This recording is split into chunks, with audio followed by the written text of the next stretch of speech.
Olá, pessoal. Eu sou Janaína Stott, Head de Relações com Investidores do Banco do Brasil. E hoje nós inauguramos um novo formato de discussão e debate com a comunidade investidora. Tenho aqui comigo o Marcelo, que é nosso especialista em relações com investidores, e vou estar dividindo a mesa aqui com ele para a gente conversar com o Giovanni Tobias, o nosso CFO. A nossa ideia aqui é trazer uma conversa ampla e transparente sobre os principais itens do nosso resultado do primeiro trimestre de 2025. E aqui, Giovanni, eu acho que a primeira e mais importante questão desse trimestre é sobre a revisão que o banco está fazendo com relação ao guidance de custo de crédito, de margem financeira bruta e de lucro líquido. Então, para começar, eu queria que você explicasse para a gente um pouco do racional dessa dinâmica de um guidance colocado agora em revisão. Obrigado, Janaína. Oi, Marcelo. Um prazer poder estar aqui conversando com a nossa comunidade de investidores e falando um pouquinho dos detalhes deste resultado do primeiro trimestre. Eu gostaria de começar lembrando, quando nós divulgamos o resultado do ano passado, nós já tínhamos antecipado que o resultado do primeiro trimestre, ou seja, o balancete que estamos divulgando agora, já seria um balancete de transição, porque nós temos um evento muito importante que é a implementação da regra 4966 do Banco Central, ou seja, trazendo para a prática brasileira o chamado IFRS 9, que é a implantação da fase 3 do Basileia 3. E tudo isso traz impactos em diferentes linhas, é um impacto bastante abrangente. E junto com essa implementação, nós estamos passando por um momento específico na carteira de agronegócios. Nós já vínhamos vendo um aumento da inadimplência ao longo do segundo semestre do ano passado, que vinha exigindo um aumento de provisões, só que a partir deste ano, as provisões elas têm que ser implementadas com base no conceito da perda esperada.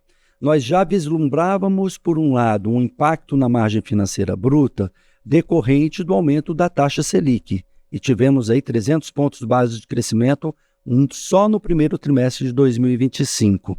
Mas não tínhamos a exata dimensão do que seria essa inadimplência ao ser calculada a partir do conceito de perda esperada. E com isso nós percebemos que o consumo de provisão continua aumentando e, ao mesmo tempo, o atraso dessa carteira também continuou aumentando, perdão.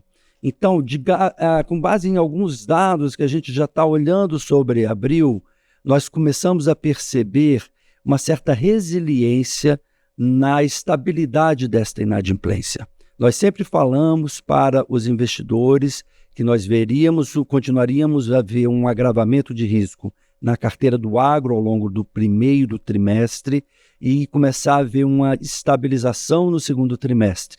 Nós não fechamos ainda o segundo trimestre, mas já ficou claro para nós que o aumento da inadimplência e, por conseguinte, o aumento das provisões e todo o impacto das receitas dessas operações, principalmente aquelas que nós chamamos de ativos problemáticos na nossa margem, fez com que nós, então, decidíssemos colocar o guidance dessas duas linhas em revisão. Vamos aguardar o desenvolvimento do segundo trimestre para, a partir daí, termos elementos mais concretos do que seria aí a entrega de resultado nessas linhas para o ano de 2025. E, por conseguinte, o ajuste nessas duas linhas, que são as principais linhas, tanto de receita quanto de despesa, no caso do Banco do Brasil, faz com que a gente também coloque em revisão a linha do lucro líquido.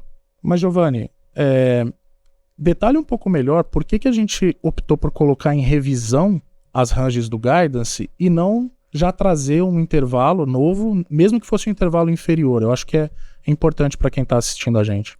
É uma boa pergunta, Marcelo. Nós refletimos sobre isso e, sem dúvida, como eu disse, é um balancete de transição.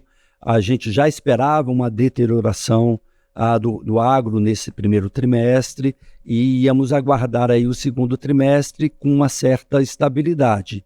como a gente começou a perceber que abril já está apontando também para uma continuidade, ou seja, não fletou essa inadimplência, isso com certeza vai trazer impactos, para a gente não trazer uma nova range menor e eventualmente ter que revisá-la, a gente optou por vamos colocar em revisão, estamos adotando várias medidas para acelerar aí a estabilização da inadimplência na carteira rural principalmente, para a partir daí avaliar no segundo trimestre e vermos qual que seria essa range. Mas eu gostaria de lembrar que em que pese você olhando a nossa entrega de resultado, nós entregamos um lucro líquido de 7,5 bilhões de reais, um pouco abaixo aí do que seria aí o esperado para cada trimestre. Nós também entregamos ali uma margem financeira bruta, que se você for analisar isso daí, vai estar dando ali em tese perto da range que nós colocamos. O mesmo acontece também para o custo de crédito, mas a gente precisa observar como vai acontecer isso ao longo do segundo trimestre, mas eu gostaria de enfatizar aqui que nós mantivemos o guidance para as demais linhas.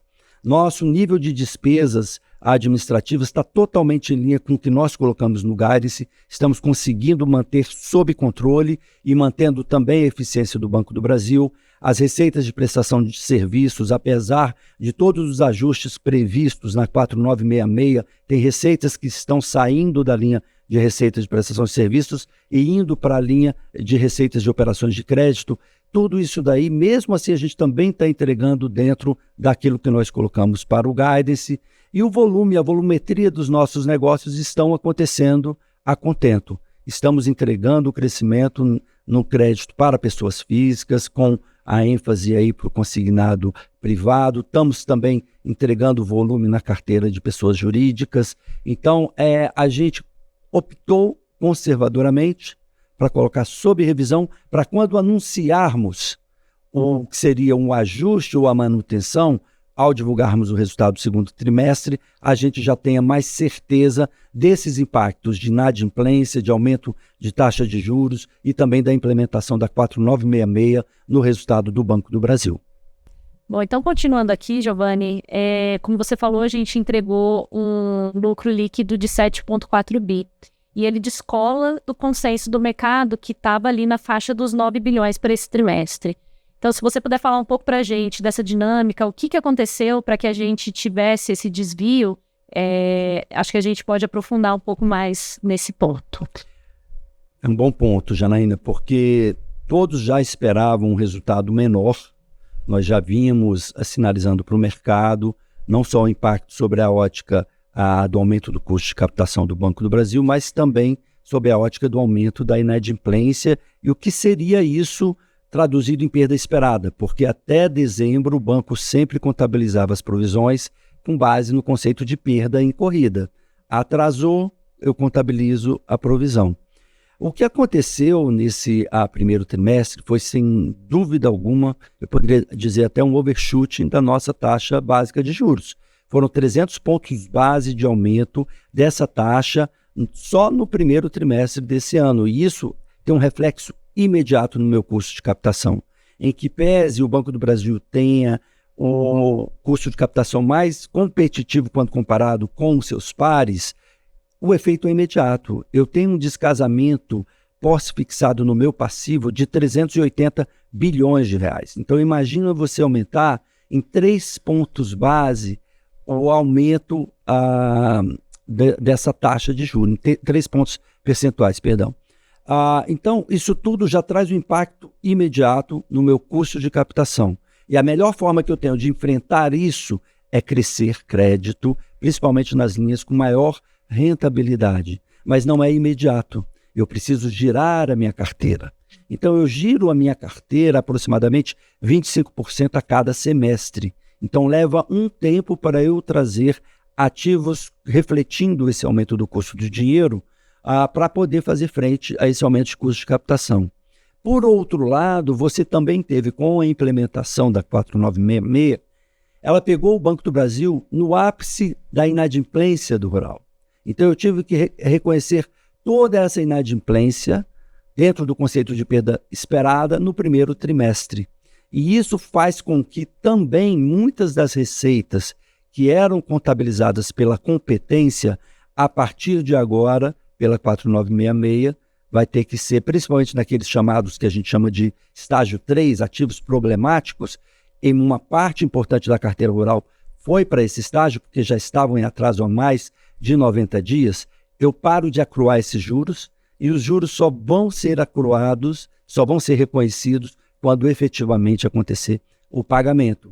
Então, com isso, houve também uma perda de receita ali naquela linha, trazendo então esse efeito e fazendo com que nós ficássemos abaixo do consenso, em que pese o mercado ele já estava esperando um resultado menor, mas veio além daquilo que o mercado esperava.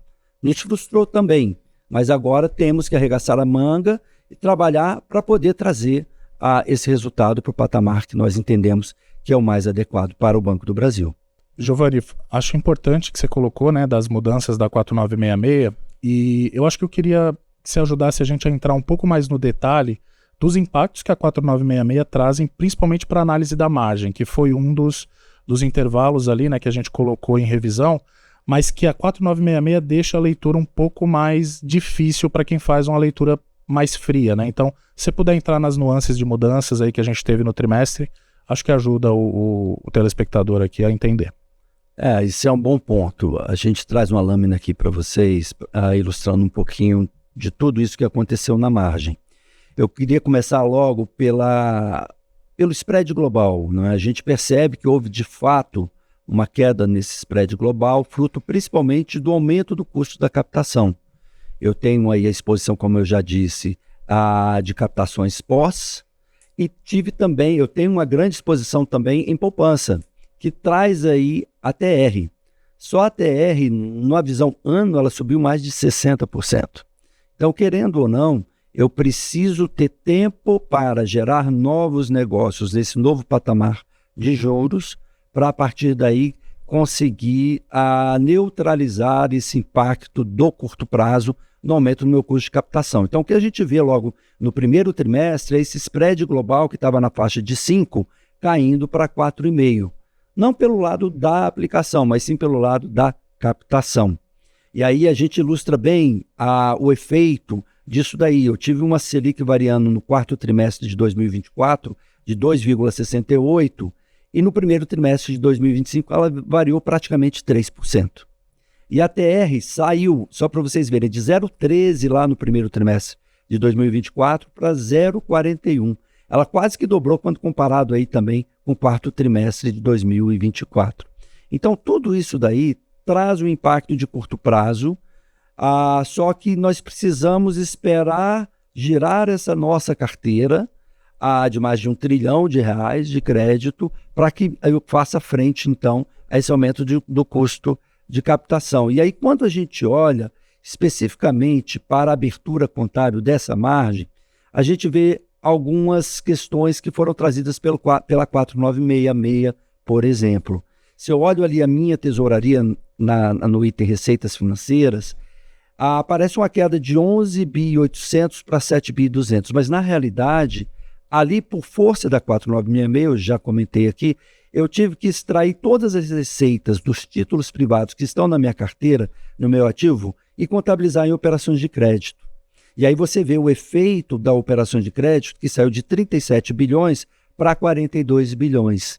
Então, na realidade, quando a gente olha receitas financeiras, o grupo de contas total, a gente teve um crescimento, um leve crescimento de 0,7% no trimestre, na visão anual, um crescimento de 6,5%, mas é importante também vocês terem em mente que com a 4966 eu não pude mais acruar juros daquelas operações que estão dentro do conceito de estágio 3 ou ativos problemáticos. Só aí eu deixei de contabilizar nessa linha R$1 bilhão no primeiro trimestre de operações, principalmente a maior parte delas vindas do agro, que estavam em atrasos há mais de 90 dias, eu parei de acruar. E agora eu só vou reconhecer quando efetivamente tiver o pagamento dessas despesas. E é importante lembrar aqui que, diferentemente de um crédito consignado, que mensalmente o cliente vai lá e paga, as operações do agro, elas são concedidas, geralmente são prazos mais curtos, e elas são concedidas no modelo que a gente chama de bullet, ou seja, principais juros pagos todos ao final do período no vencimento da operação. Então isso também traz um pouco de dificuldade, porque eu acruava ao longo da vida da operação e agora, ainda mais as operações que estão em estágio 3, eu vou ter que esperar o vencimento e ver se efetivamente houve o pagamento. Se houver o pagamento, por isso que para nós é importante observarmos o que vai acontecer no segundo trimestre. Temos aí a maior colheita da história do Brasil para o setor do agro e a gente espera ver aí o comportamento desse agricultor. Fluxo de vencimentos, né? O fluxo de vencimentos, etc. Então, outro ponto que eu chamaria aqui a atenção, fica claro ali o aumento das nossas despesas financeiras, fruto aí desse aumento da Selic, né, de 3 pontos percentuais só no primeiro trimestre. E aí, quando a gente percebe ali na margem com clientes, na margem com o mercado, então a margem com clientes, ela basicamente ali 20,3 bilhões, ela ficou estável, uma leve queda, mas ali na margem com o mercado eu tive uma queda mais forte, de 6 bilhões no quarto trimestre para 3,6 bilhões. E aqui é importante relembrar, né, gente, quando você compara com o primeiro trimestre de 2024, eu tinha ali naquela margem com o mercado de 5,5 bilhões de reais um resultado expressivo do Banco Patagônia. Esse resultado já agora no primeiro trimestre de 2025, ele está bem menor. E todo o resultado de Banco Patagônia eu coloco ali na margem com o mercado. E em dezembro do ano passado, nós tínhamos, aproveitando aquela volatilidade ali do dólar, nós acabamos fazendo várias operações de derivativos que trouxeram um resultado, um ganho expressivo na nossa tesouraria no quarto trimestre de 2024 e já agora no primeiro trimestre de 2025 nós não tivemos essa mesma performance. Giovanni, você comentou a respeito desse 1 bilhão de receitas que não foi acruado na margem. Você pode explicar um pouco melhor sobre esse efeito do estágio 3? Sim, claro. É importante lembrar que nós temos uma carteira de operações prorrogadas e renegociadas grande. E quando nós viramos para a resolução 4966, nós tivemos que avaliar aquelas que eventualmente seriam ou não seriam passíveis de serem classificadas no chamado estágio 3, que seriam ativos problemáticos. Então, em que pese nós termos nessa carteira operações que tinham sido prorrogadas, mas que não estavam atrasadas, elas foram consideradas como ativos problemáticos. Ao serem categorizadas como ativos problemáticos, imediatamente você para de acruar, mesmo elas não estando em atraso. Então, por conta disso, eu deixei de contabilizar ali na minha linha de operações de crédito receitas da ordem de 1 bilhão de reais. Claro que não fica tão visível ali, porque eu embuti ali também, por força da 4966, 4 bilhões de reais de receita com títulos que estaria, na realidade, na linha de tesouraria. Então, aqueles 7 bilhões que você vê ali no primeiro trimestre, ele foi deduzido de 4 bilhões. Então, seria, na realidade, 11 bilhões e alguma coisa. Ou seja, estaria em linha o meu resultado de tesouraria se não fosse essa classificação da 4966. Por outro lado, minha receita de operações de crédito teria que ter sido somada mais 1 bilhão de reais dessas operações que tinham sido renegociadas, não estavam em atraso, mas sob a ótica da 4966 é considerada ativos problemáticos. E com isso eu parei, então, de acruar. Isso representou esse 1 bilhão. E aqui também é importante que mudou a regra do stop accrual também. Assim, teve essa mudança do stop accrual, porque antes, na 2082, eu fazia o accrual até 60 dias. A partir de 60 dias de atraso, eu parava. Agora eu posso fazer até 90 dias. Realmente, em tese, eu até ganhei um pouquinho mais, 30 dias de accrual de operações em atraso. Mas isso significou 200 milhões de reais, não é tão relevante assim. O importante foram aquelas operações que tinham sido renegociadas e que accruavam juros, não estavam em atraso, mas pelo conceito de perda esperada e categorizando elas nesse estágio 3, imediatamente eu parei de reconhecer. E eu tenho uma carteira renegociada grande, entendeu? Então isso trouxe também um impacto negativo nas receitas de operações de crédito por força da 4966. Bom, Giovanni, acho que você trouxe alguns pontos importantes sobre a dinâmica de estágios da carteira, e aí eu vou entrar um pouco na perda esperada propriamente dita, tá? Nós fechamos aqui o trimestre com 10,2 bilhões de custo de crédito, né? Dá um cost of risk de pouco mais de 4%, e um patamar que ainda está alto para as despesas do Banco do Brasil. Então, se você puder discutir um pouco com a gente aqui dessa dinâmica, como é que tem funcionado em cada um dos segmentos, eu acho que é um bom start aqui para esse item. Essa é uma boa pergunta, Jana, porque, de fato, se você olhar o volume de provisões, 10 bilhões nós já sinalizamos no nosso guidance original, algo em torno de 40 bi para o ano todo, e já percorremos um quarto do ano, né? Então, em tese, eu estaria dentro do meu guidance. Mas o que a gente tem observado é que, principalmente a carteira rural, ela vem mantendo aí uma certa resiliência em reduzir essa inadimplência. Ela continua aumentando, é uma inadimplência ali em torno dos 3%. Isso daí preocupa porque é uma carteira muito grande, são mais de 400 bilhões de reais. Não é uma inadimplência generalizada, é muito localizada regionalmente, mas aqui a gente traz para vocês desses fluxos de perda esperada na carteira interna, que foram 10 bi 900, né? Ali o 10,2 é a carteira já consolidada como um todo. Ali na carteira interna 10,900, vocês veem lá o agronegócio, ele representou 5,2 bilhões de reais desse fluxo. Se nós olharmos o que foi no quarto trimestre, esse fluxo foi de 3 bilhões de reais. Então, houve em um trimestre um aumento significativo. Isso nos acendeu o alerta, porque a gente já esperava um aumento dessa deterioração, mas não nessa magnitude. Isso nos pegou um pouco assim de surpresa. A gente sabe o fenômeno das RJs e a gente tem combatido bastante essa ideia de buscar recuperação judicial. Isso é ruim para o próprio produtor, porque esteriliza ele completamente de pegar novos financiamentos no setor financeiro e ele não vai ter acesso também às linhas equalizáveis do Tesouro Nacional. Isso é muito ruim para o setor como um todo, prejudica, não é? Por outro lado, no segmento pessoas físicas, a gente tem comportamentos um pouco diferentes entre a pessoa física original e as micro pequenas empresas. A gente continua vendo um aumento da inadimplência ali nas micro e pequenas empresas. Pessoas físicas continuam basicamente estável. E na pessoa jurídica, você volta e meia tem um caso de uma empresa específica que acaba exigindo um reforço de provisão, na realidade aqui no conceito de perda esperada.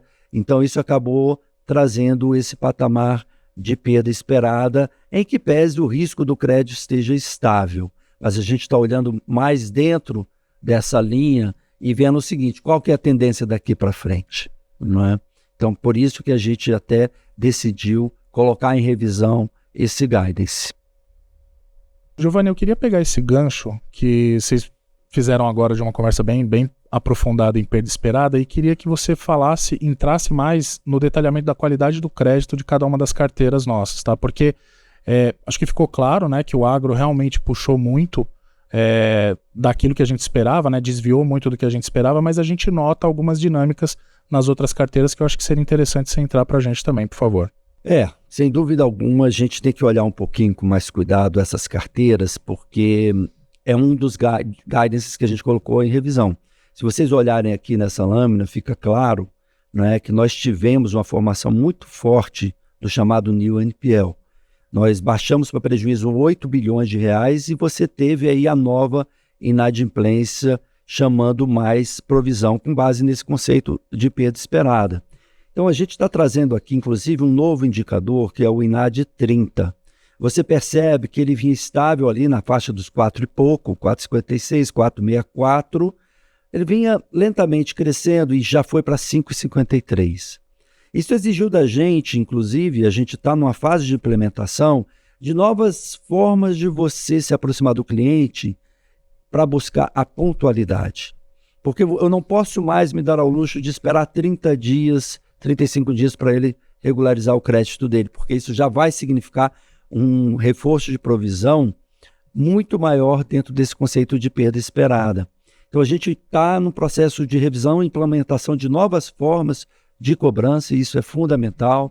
Iniciamos o protesto, judicialização, aumentamos ainda mais as judicializações para que efetivamente os clientes paguem o Banco do Brasil o crédito que é devido.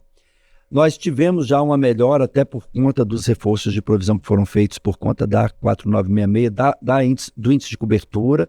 A gente vinha num índice de cobertura que vinha caindo e terminamos ali em 184,8%, e a INADI ela já está apontando aqui para 3,86%. Por isso que a gente decidiu, então, em que pese a gente ter mantido o crescimento das carteiras de crédito, é um guidance que nós não alteramos, a gente tem que olhar com mais cuidado nessa questão da inadimplência. E a gente sabe do esforço que teremos que ter ao longo desses 2 trimestres para poder recuperar e trazer a inadimplência sob controle para o patamar que nós consideramos adequado.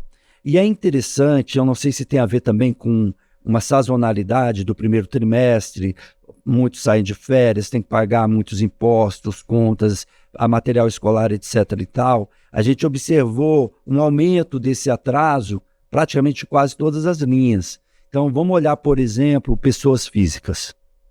Pessoas físicas, vocês veem, a gente manteve um crescimento. Nosso foco é principalmente no consignado público e agora no privado. Crescemos bastante o consignado privado. Praticamente dobramos essa carteira depois do anúncio do programa do governo. Mas a gente percebe ali no conceito de NAD 30, que é quando uma operação está no estágio 1 e pula para o estágio 2, a gente vinha ali melhorando. Chegou ali no 6,43. Ela passou para 7,33. E a gente vê que a INAD 90 da pessoa física também aumentou um pouco, né, de 4,66 para 5,10, mas a gente tem uma cobertura boa ali, uma cobertura da INAD 90 de 176,8%. Reforçamos a provisão para melhorar essa cobertura. Na pessoa jurídica, ali já é um pouco mais volátil, a gente nunca sabe quando vai aparecer uma companhia com RJ, algum problema de precisar renegociar. A gente manteve o crescimento, a assistência das grandes empresas, das micro, pequenas e de governo.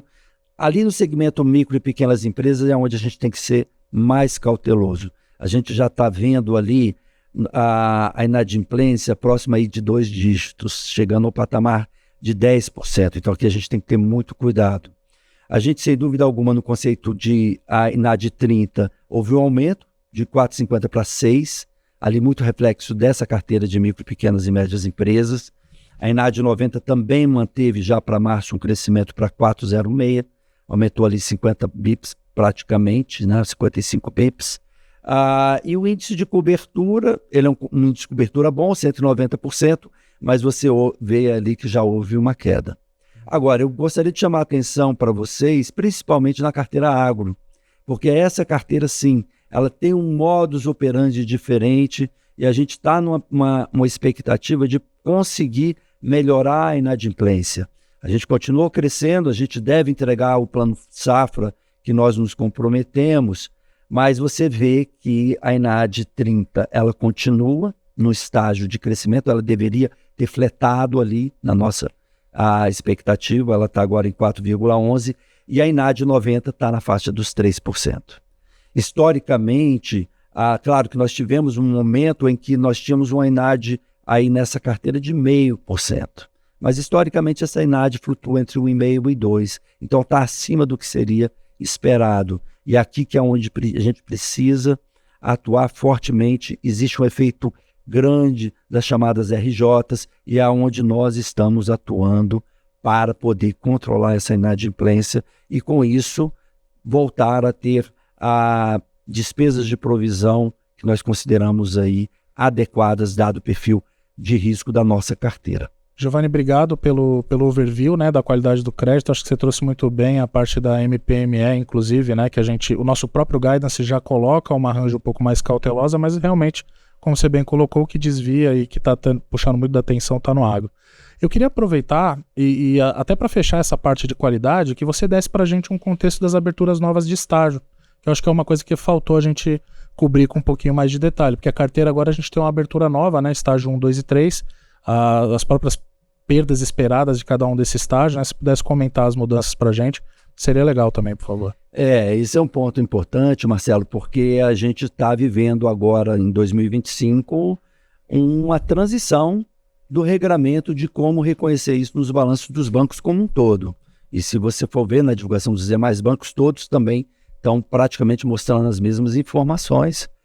Então, a partir de agora, nessa lâmina a gente mostra aqui, você vai olhar a minha carteira de crédito nos chamados estágios, estágio 1, 2 e 3. O estágio 1 é aquele estágio que efetivamente é o estágio que está em dia, os clientes estão pagando. Então vocês percebem que a maior parte da nossa carteira, sem dúvida alguma, ela é toda no estágio 1. Então não é que tem uma crise específica da carteira de crédito do banco como um todo, não. Eu tenho pontualmente em alguns segmentos e por isso que a gente está atuando. Então eu tenho 976 bilhões de reais considerado no estágio 1, não é? Basicamente aí a perda esperada para essa carteira contabilizada de 6,6 bilhões de reais. No estágio 2, que são aquelas operações que começam a ficar atrasadas a partir de 30 dias, por isso que a gente passou a trazer a INAD 30 para vocês verem, e ali é onde nós temos que atuar fortemente na cobrança para pontualizar o cliente, e a gente está trabalhando nisso inclusive nas nossas unidades de recuperação de crédito, nas nossas agências, eles têm que chegar lá e falar assim, olha, vem pagar. Liga, vamos ser chato, vamos protestar, vamos judicializar se você não pagar. A gente precisa trazer isso para uma pontualização para evitar essa migração aí para o estágio 2. Ali eu tenho 41,3 bilhões de reais com aí um saldo de perda esperada de 9,6 bi, equivalente a 23% dessa carteira. E olha que interessante, se passa do estágio 1, que tem 0,7% de cobertura, por estágio 2, eu já tenho que contabilizar provisões da ordem de 20%. É uma aceleração forte. Então, por isso que a despesa de provisão ela acaba acelerando muito rapidamente, né? Então, isso até dificulta a gente tentar estimar o que seria essa perda esperada. E quando essa operação vai para atraso a partir de 90 dias, imediatamente ela vai para o estágio 3.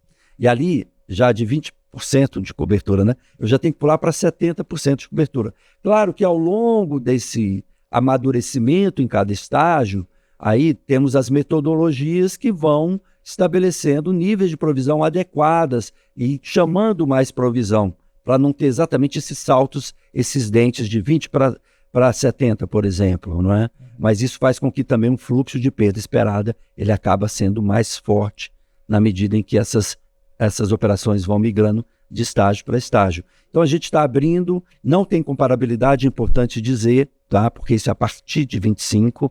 No segundo trimestre vocês vão conseguir comparar com o do primeiro trimestre de 2025. Mas 2024 era outro sistema, que era a resolução 2682.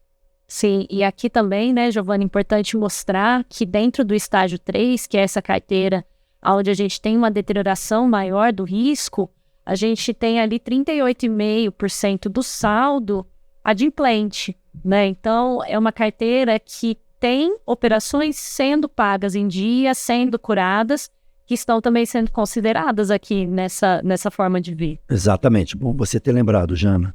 Não significa que todas estão em atraso, né? Mas, por outro lado, esses 38,5% que estão ali não estão acumulando juros, só quando pagam efetivamente. Que é aquele efeito que eu comentei lá na linha de receita de operações de crédito de 1 bilhão que não foram contabilizadas, de operações que estavam adimplentes, mas foram categorizadas como estágio 3. Exatamente. Muito bom. Bom, Giovana, acho que a gente já falou bastante aqui desses principais elementos que trouxeram, né, um desvio maior das nossas expectativas aqui com relação ao resultado entregue. E aí, enfim, eu queria saber se não tem notícia boa nesse resultado também, né? Então, vamos falar aqui um pouco da dinâmica de receitas e despesas. Um bom ponto, Janaína.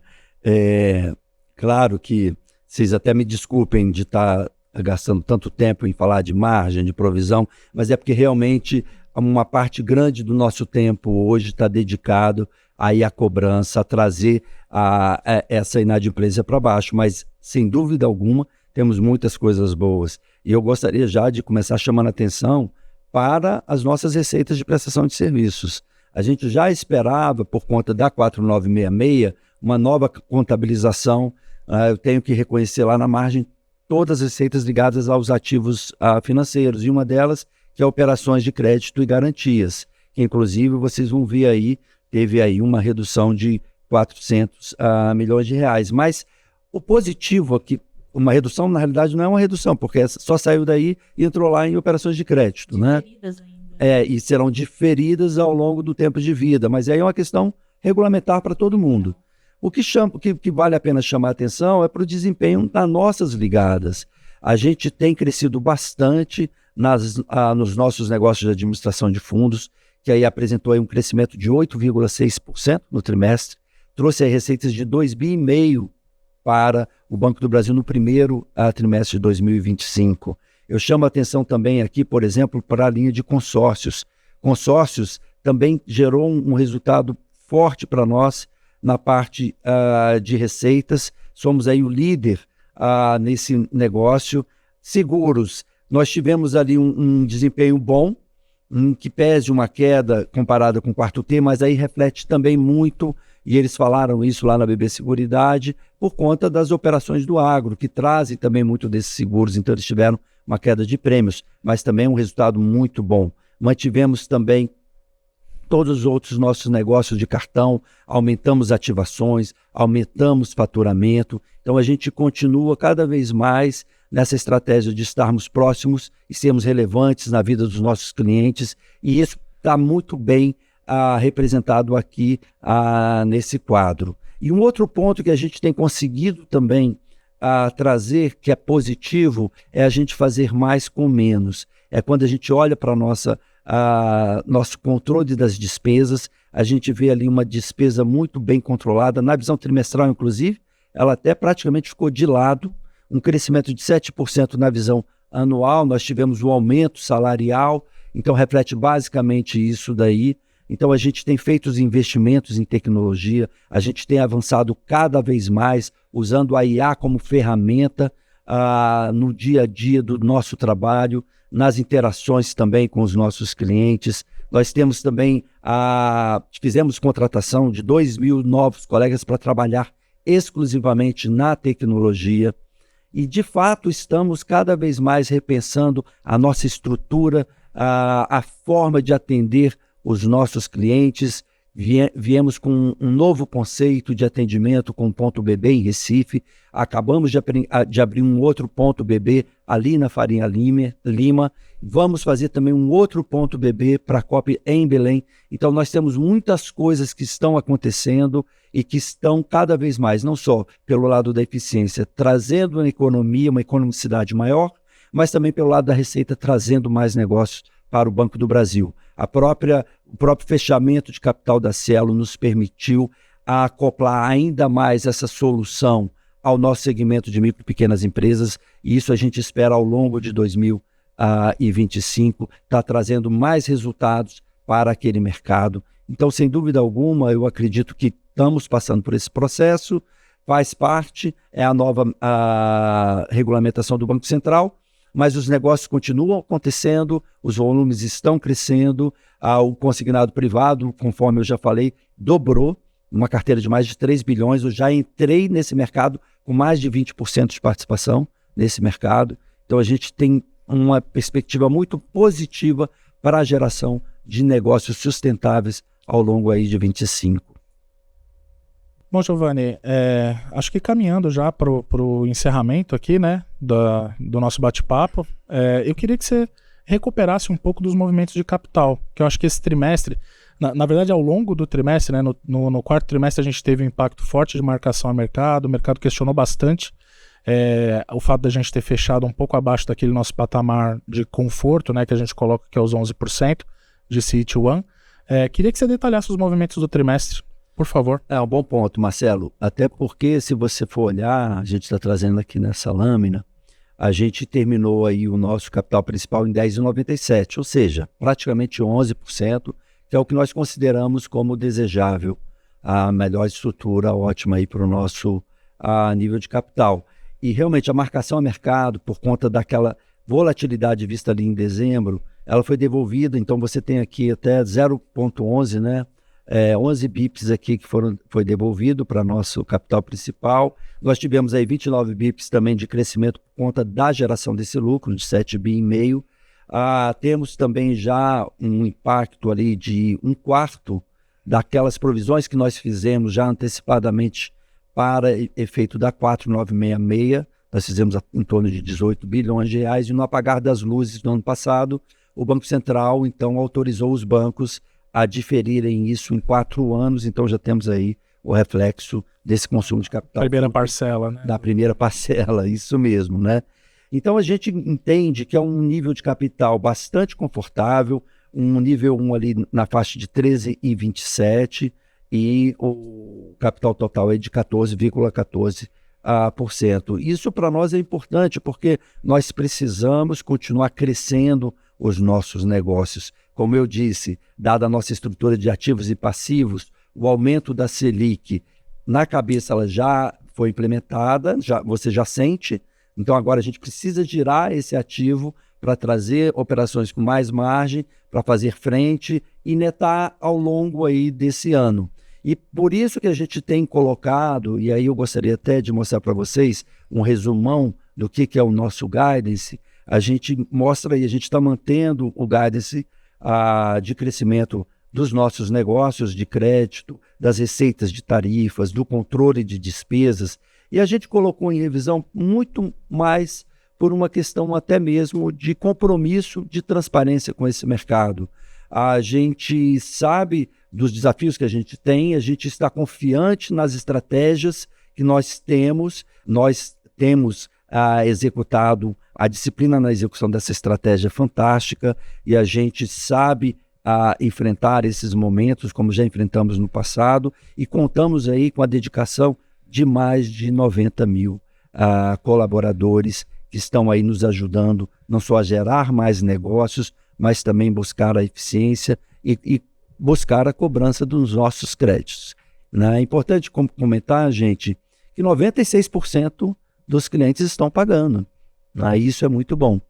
A gente sabe de que a competição está grande, temos aí cada vez mais um aumento da competitividade nesse setor, e é por isso que o investimento em tecnologia é fundamental para que a gente tenha uma jornada muito mais fluida, mais digital para o cliente, e que a gente possa efetivamente ser o banco do coração desse cliente. Nós estamos ranqueados já sucessivamente na lista de menores reclamações de clientes no Banco Central. Isso também é muito positivo.